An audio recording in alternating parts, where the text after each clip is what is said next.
Welcome to This Explainer. Today, we're diving straight into how ancient Greek cosmology actually provides a wildly advanced psychological map for modern minds that are feeling, well, totally stuck and burnt out. Look, we live in an era of constant mental exhaustion, right? And usually, feeling stuck is treated like a personal failing.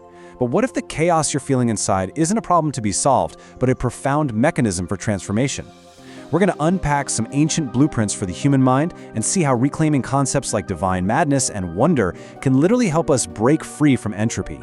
So when you hear the word Eros, you probably immediately picture Cupid. You know, the safe, harmless, chubby romantic baby with a bow and arrow. Perfect for a Valentine's Day card. But primordial Eros? Absolutely nothing like that. In the ancient myths, Eros is a cosmic force. We're talking about the raw law of cohesion that detonates stars and binds the very first helix of DNA.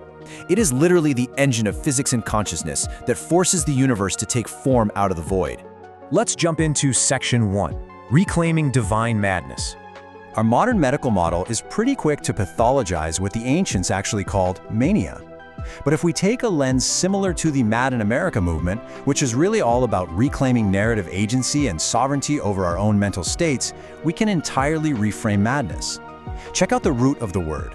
Man means mind, and tra means tool. Think of the word mantra. It's an instrument of the mind. So mania wasn't seen as losing your mind, it was defined as the mind in maximum motion. Ancient wisdom saw this divine madness not as a sickness, but as a seriously powerful spiritual technology designed to break us out of our stuckness. Think of Eros as the great cosmic server. It's the movement that bridges the gap between who we are right now and what we desperately long to become. It's an electrical discharge pulling our consciousness from just potentiality into actuality. Because honestly, the universe could just be a frozen static soup. But Eros is that tension, that underlying hunger for stability and beauty, that forces you to stop settling and pushes you toward real growth. It's not just some blind biological urge. It is the architect of your own awakening. Moving right along to Section 2, the hybrid architecture of the human mind. Human consciousness itself is a fascinating hybrid of lack and potential. According to the myth, Eros was born from a mother named Penia, who represents poverty, deep need, and the existential void, and a father named Poros, who represents resourcefulness, ingenuity, and finding a way forward. Because we are born of both these forces, we are constantly in motion. We feel that deep hunger and emptiness of Penia, but we use the sharp, clever intelligence of Poros to endlessly search for beauty and truth. And this hybrid nature? It leads us directly into a state that Greeks called aporia. Aporia literally means the absence of a passage.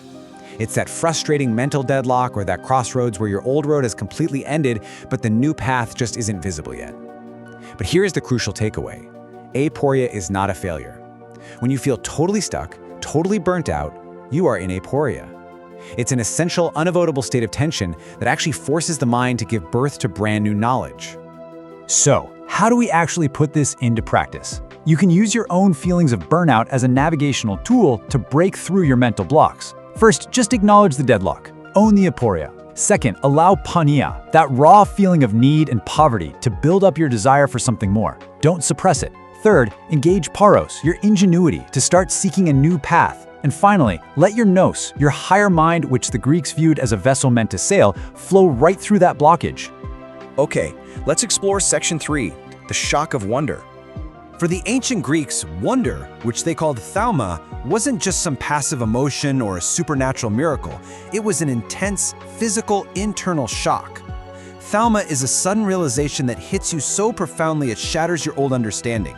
It literally stops you in your tracks. It isn't the neat little solution to a problem, it's the complete shattering of false certainty.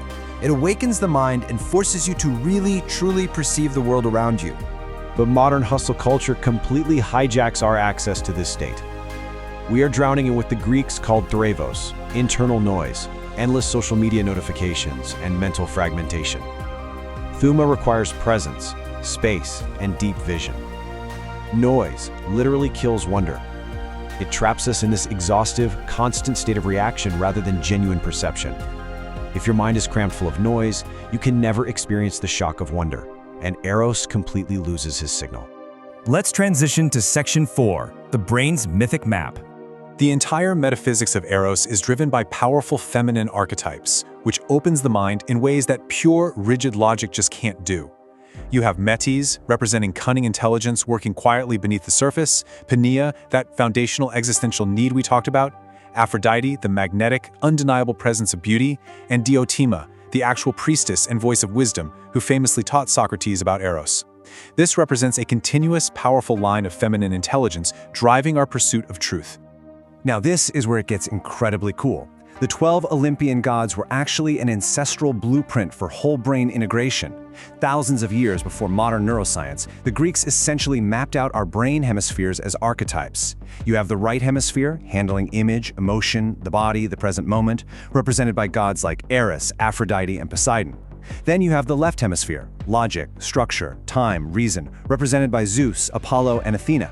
Eros is the force that physically integrates these two halves, balancing our internal chaotic desires with necessary mental structure.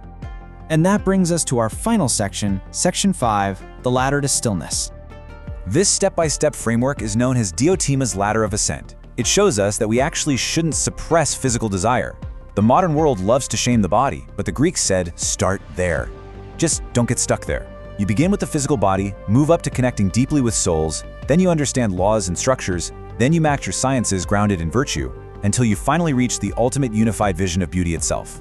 You're using Eros as the engine to climb toward profound personal clarity. So Athama is that initial shock of wonder that gets you moving. Athamaseya is the completion of that journey. It is unshakable stillness within movement. It's the absolute crystal clarity of a mind that has integrated truth and is no longer easily shocked by the world because it recognizes the known within everything. Finding this incredibly calm center amidst the maximum motion of everyday life, that is the real, lasting cure for burnout. The ancient philosopher Heraclitus really hit the nail on the head with this profound thought. He noted that we are constantly shedding our old selves. Every single time the divine madness of Eros strikes, something in our mortal, fearful shell dies, and our awakened consciousness is reborn. We literally die and are resurrected every single day through the power of wonder. It's how we break through entropy to truly, deeply live. If Eros is the impulse constantly pushing us upward, and our mind is a vessel navigating through these complex mental deadlocks, it leaves us with one massive, provocative question. In what kind of sea are we actually sailing? What is that invisible element filling the massive void between the stars and the space between our own thoughts? It leaves us to wonder about the unseen ether guiding us through the dark. So keep wondering, keep moving, and let your curiosity be your absolute compass.